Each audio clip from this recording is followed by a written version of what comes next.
Bismillahirrahmanirrahim.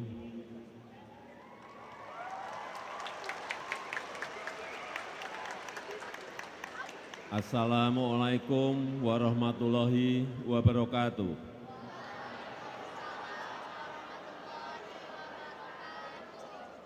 Selamat pagi, salam sejahtera bagi kita semuanya. Shalom, Om Swastiastu, Namo Buddhaya, salam kebajikan.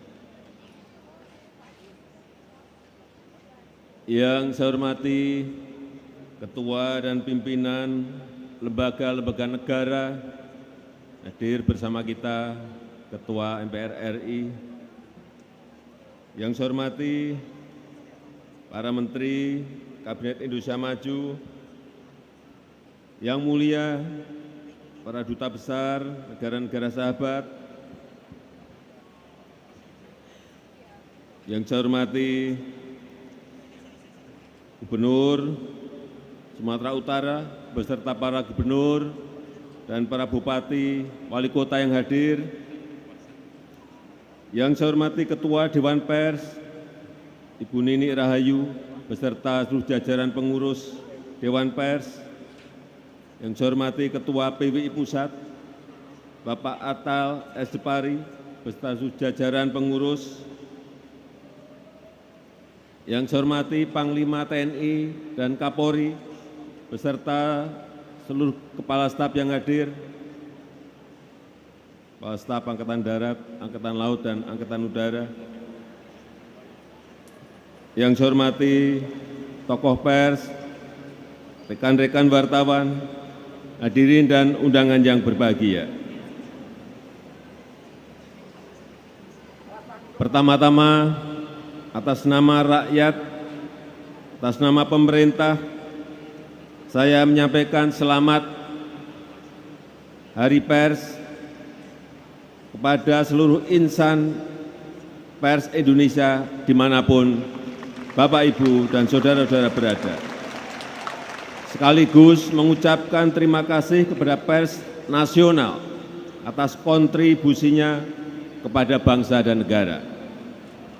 Sejak awal, awak media berkontribusi besar dalam menyuarakan ajakan perjuangan kemerdekaan, menyuarakan inovasi-inovasi pembangunan, dan menjadi penopang utama demokratisasi. Dan saya punya pengalaman pribadi yang dalam dan bersahabat dengan insan pers. Sejak menjadi wali kota, menjadi gubernur, dan menjadi presiden. Saya kesana kemari, runtang-runtung, saya jalan bareng ke kampung, ke pasar, ke desa, ke nelayan, dengan rekan-rekan wartawan. Dan terbukti, insan pers telah membuka harapan orang biasa seperti saya bisa menjadi presiden.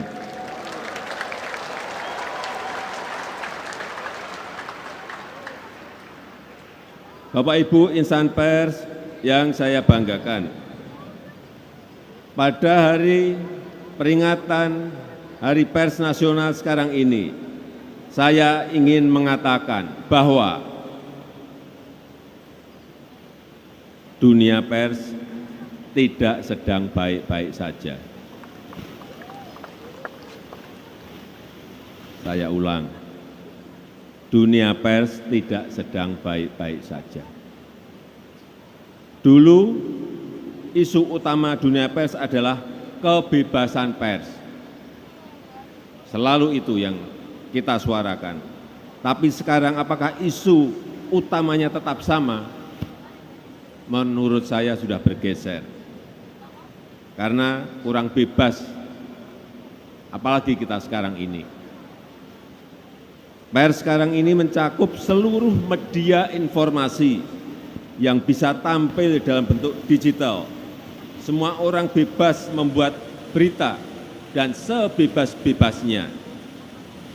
Sekarang ini masalah yang utama menurut saya adalah membuat pemberitaan yang bertanggung jawab. Karena masyarakat kebanjiran berita dari media sosial dan media digital lainnya, termasuk platform-platform asing. Dan umumnya tidak beredaksi atau dikendalikan oleh AI. Algoritma raksasa digital cenderung mementingkan sisi komersial saja dan hanya akan mendorong konten-konten recehan yang sensasional. Sekarang ini banyak sekali dan mengorbankan kualitas isi dan jurnalisme otentik. Ini yang kita akan semakin kehilangan.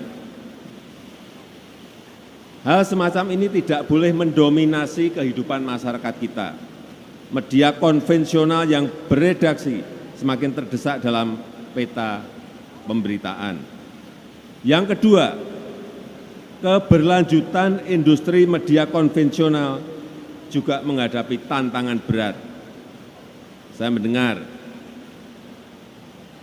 banyak mengenai ini, bahwa sekitar 60% belanja iklan telah diambil oleh media digital, terutama platform-platform asing.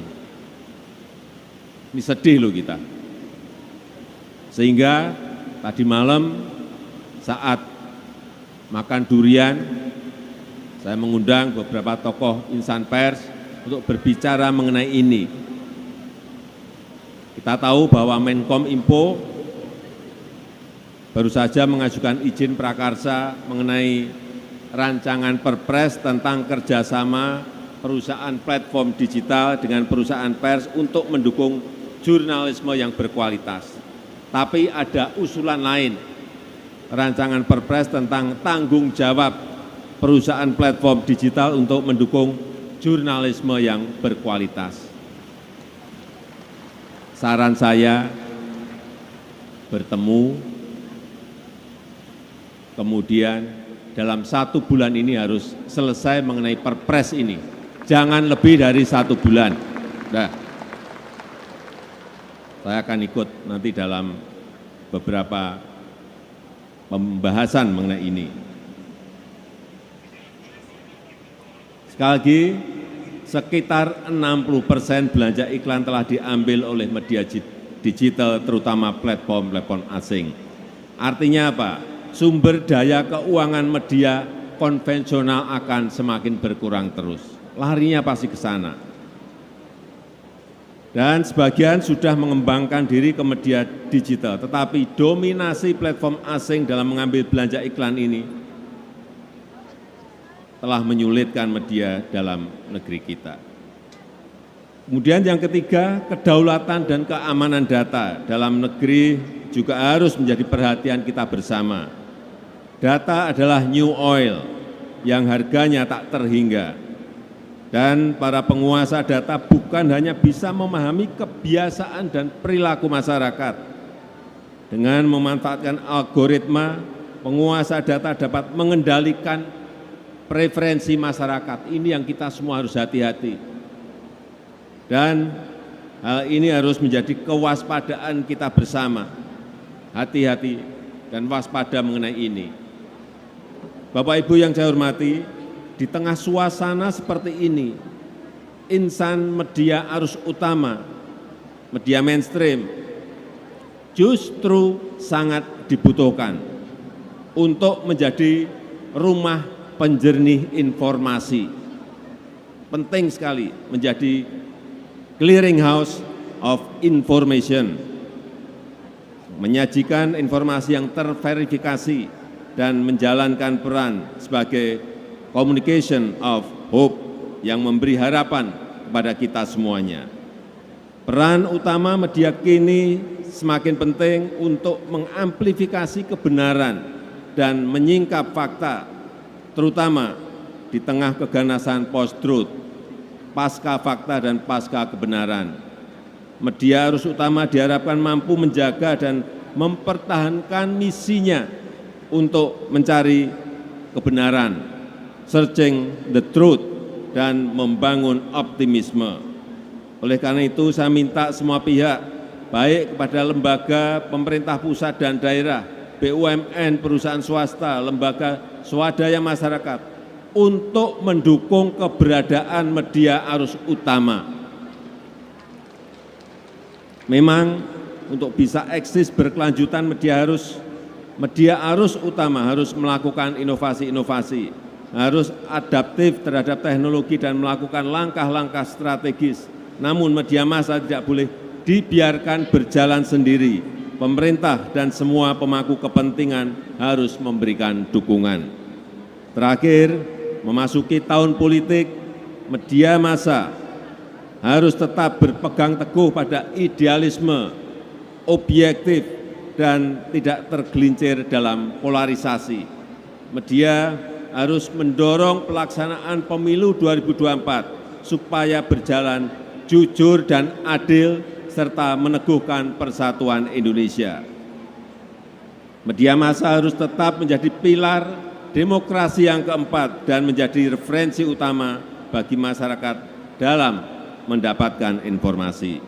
Saya rasa itu yang penting saya sampaikan. Terima kasih. Wassalamualaikum warahmatullahi wabarakatuh.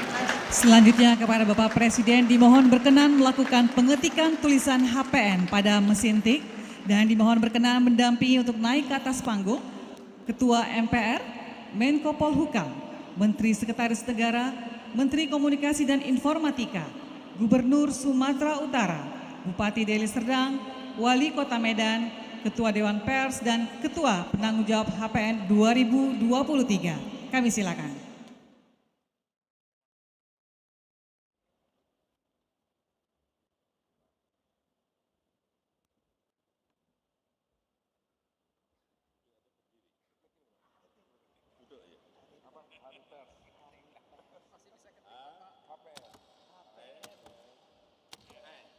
Kita beri tepuk tangan yang paling meriah untuk Hari Pers Nasional 2023.